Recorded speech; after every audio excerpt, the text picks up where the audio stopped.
اب جب اجازت اللہ کے رسول صلی اللہ علیہ وآلہ وسلم کو مل گئی اپنے دفاع کی، جنگ کی، تو آپ نے کیا کیا؟ اجازت ملتے ہی آپ جنگ میں کود پڑے؟ کیا آیت نازل ہوتے ہی آپ نے مکہ پر دھاوا بول دیا؟ کیا قرآن میں اپنے دفاع کا حکم ملتے ہی آپ نے جنگ کی تدبیر شروع کر دی؟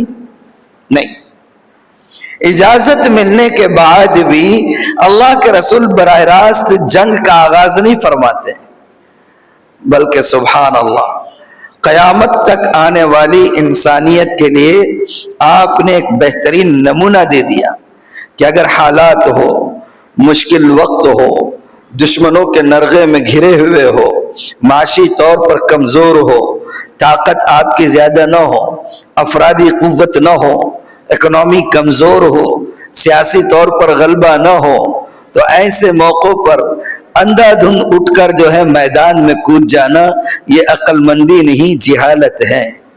یہ اپنے آپ کو موت کے منہ میں ڈھکیلنا ہے۔ آپ کی اکنامی مضبوط نہیں، آپ کے اندر اتحاد نہیں، آپ معاشی طور پر مضبوط نہیں، سیاسی وزن نہیں، حکومت کے ایوانوں میں آپ کی رسائی نہیں، ایڈمنسٹریشن میں آپ کی پہنچ نہیں، کہیں پر بھی آپ کا کوئی رسوخ نہیں، اور آپ چلے ہیں میدان میں کودنے کے لیے، تو اس کا نتیجہ کیا ہوگا؟ اس کا نتیجہ کیا ہوگا؟ اس کا نتیجہ تباہی، بربادی اور ناکامی کے علاوہ کچھ نہیں ہونے والا ہے۔ اور بدقسمتی سے اس وقت ہم مسلمانان بھارت کا حال یہی ہے، ہنگامی جوش، ہنگامی جذبے، ہنگامی نعرے، ہنگامی اونٹ پٹانگ حرکتیں، کوئی آتا ہے بھاشن کر دے کہ اس کے پیچھے، کوئی چیخ کر بولنے لگے کہ اس کے پیچھے، کوئی نعرے لگانے لگے اس کے پیچھے۔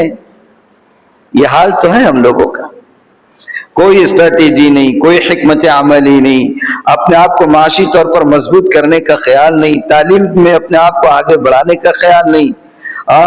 آج اقتدار کی کرسی پر پہنچنے کا واحد ذریعہ تعلیم ہے۔ یوں سمجھ لیجئے کہ کرسی اقتدار پہ پہنچنے کا پہلا زینہ تعلیم ہوتا ہے اس میں ہم معاشی طور پر بھی مضبوط نہیں ہے، نہ سیاسی وزن ہے، تو گویا اللہ کے رسول صلی اللہ علیہ وسلم نے اجازت ملنے کے بعد بھی براہ راست جنگ کا آغاز نہیں کیا، بلکہ اجازت ملنے کے بعد آپ نے جو اسٹریٹجی اپنائی وہ ایک نبی ہی کر سکتے تھے۔